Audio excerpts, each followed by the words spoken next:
स्वागत है आपका फिर से एक मजेदार सा स्टूडियो में, जहाँ पे आप सीखोगे कुछ बेहतर अपनी ज़िंदगी के लिए। ये कहानी बहुत मजेदार होने वाली है, इसीलिए इस कहानी को ध्यान से सुनने के साथ साथ इसे गहराई से जरूर समझने की कोशिश करें, क्योंकि इस कहानी खत्म होते ही आप इस चैनल को जरूर सब्सक्राइब करोगे। मैं इस बात से बिल्कुल श्योर हूँ। रोशनी नाम की एक लड़की थी जो मिडिल क्लास फैमिली से थी। उसके पापा, उसकी फैमिली बहुत गरीब थी। फिलहाल मिडिल क्लास फैमिली से वो लोग कैसे करके अपनी बेटी को पढ़ाते लिखाते थे और उसका जीवन का गुजारा बसर करते थे। वो क्लास में बहुत होशियार बच्ची थी। टीचर हमेशा उसकी तारीफ किया करते थे, क्योंकि वो टीचर की पढ़ाई गई बातों को अच्छे से समझ पाती थी और उसमें हमेशा माहिर होती थी। इस वजह से क्लास से कुछ बच्चे उसे देख के जलते रहते थे। उसके क्लास में, जैसा कि आपको पता ही है, कुछ अमीर बच्चे भी होते हैं और हर क्लास में ऐसी बात होती है। उसकी क्लास में भी कुछ अमीर बच्चे थे जिनके पास में फ़ोन था, और जब भी क्लास में टीचर नहीं होते थे वो फ़ोन को चलाने लगते थे। और जब भी कभी टाइम मिलता तो रोशनी को बुला के उनमें चीज़ें दिखाते थे कि ये देखो, ये कैसे फ़न जोक्स सोशल मीडिया यूज़ करके दिखाते थे। रोशनी अंदर अंदर इस बात से बड़ी शर्मिंदा होती थी। काश उसके पास भी फ़ोन होता। उसे डेली डेली इन चीज़ों को देखते हुए आदत लग गई थी। वो घर गई और गुस्से में मेरे पापा से बोली, पापा मुझे फ़ोन चाहिए, हमें नहीं पता, मुझे कहीं से भी ला के फ़ोन दो। पापा ने बोला, बेटा अभी तो मेरे पास पैसे नहीं है, मैं फ़ोन कैसे ला के दूँ। उसने बोला, हमें नहीं पता, बस आप फ़ोन ला के दो। पापा ने बोला, ठीक है, मैं कहीं ना कहीं से इंतज़ाम करता हूँ। पापा घर में दो बोरी चावल थी, उसे उन्होंने दुकान पे बेच दिया और बेच के पैसों से एक फ़ोन लेके आए। फ़ोन पाके रोशनी इतनी खुश हुई, इसकी खुशी कोई ठिकाना नहीं था। वो अब फ़ोन चलाने लगी। चुपचाप स्कूल गई, अपने फ्रेंड को भी दिखाई, ये देखो मेरा नया फ़ोन। भागे फ्रेंड भी बड़े खुश हुए। अब वो दोनों सब सारे साथ में मिलके फ़ोन चलाते थे और चीज़ें शेयर करते थे। फ़न जोक साथ में देखते थे और खूब हंसते थे। उन्हें बहुत मज़ा आता था। जब अदिति स्कूल से छुट्टी होकर घर पे आती थी तो ना कोई खाना पीना, हाथ मुँह बस धोती भी नहीं थी, बस जाके चुपचाप फ़ोन में लग जाती थी। यही काम उसके अब धीरे धीरे माँ बाप के सर पे बोझ लेने लगा। वो रात को देर रात तक जगी रहती थी। उसमें कभी सोशल मीडिया यूज़ करती, कभी सेब को देखती, कभी उस वीडियो को देखती। बस इसी करने में सारा दिन बिता देती थी। एक दिन उसकी मम्मी ने बोला, तुम्हारी आदत मुझे बिल्कुल पसंद नहीं आ रही है। तुम जब देखो तब फ़ोन में लगी रहती हो।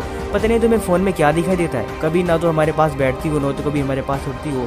तुम पहले हमारे पास बैठा करती थी, हमसे बातें किया करती थी, तरह तरह की अपनी प्रॉब्लम बताती थी, लेकिन अब कुछ नहीं।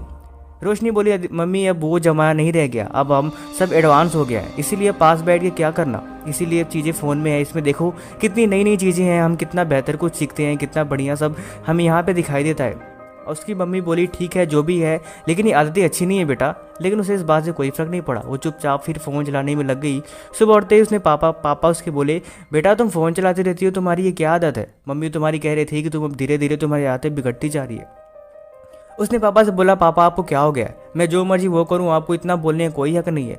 आप यूँ जब देखो तब आप लोग हमारे पीछे पड़े रहते हैं। आपको इस बात की भी समझ नहीं है कि हम जैसे लाइफ है, हम अपनी लाइफ को अपने हिसाब से जी सकते हैं। उसकी मम्मी बोली, बड़ी बदतमीज़ हो तुम, तुम्हें इस बात की थोड़ी भी शर्म नहीं, तुम अपने पापा से जुबान लड़ा रही हो, क्या हो गया है तुमको रोशनी। वो बोली, हमें कुछ नहीं पता, हमसे बात मत किया करो।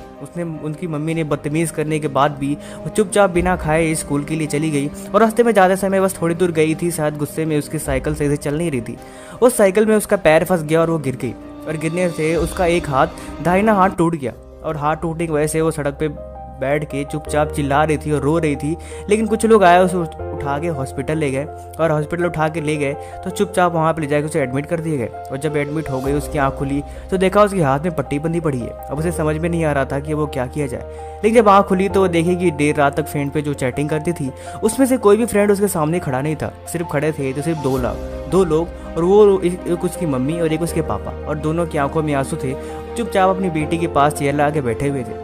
उसकी आंख में आंसू हो गया। वो अंदर अंदर सोच रही थी कि मैं क्या कर रही थी, जिनके पास मैं टाइम स्पेंड ही नहीं कर रही थी, आज उसमें से कोई भी मेरे पास, दोनों लोग बैठे हुए हैं। लेकिन जिसके साथ में सारा दिन सारी रात से समय को बर्बादी करती थी, उसमें से एक भी मेरे पास हाजिर नहीं है। उसे अंदर ही अंदर अपने आप इतनी ग्लानि महसूस हुई कि वो अपने आप को अपनी माफ़ी नहीं कर सकती थी। उसने हाथ टूटा हुआ था, फिर भी अपने पापा को अपने पास बुलाया और पकड़ के रोने लगी। बोली, पापा मुझे माफ़ कर दो, हमें नहीं पता था कि हमारे साथ ऐसा होने वाला है।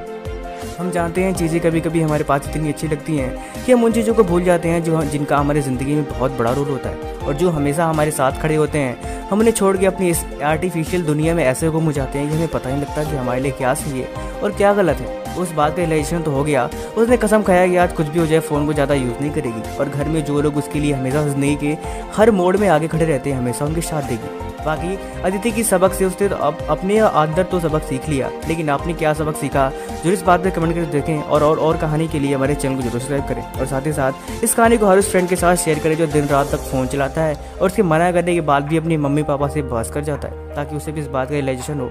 Thank you so much.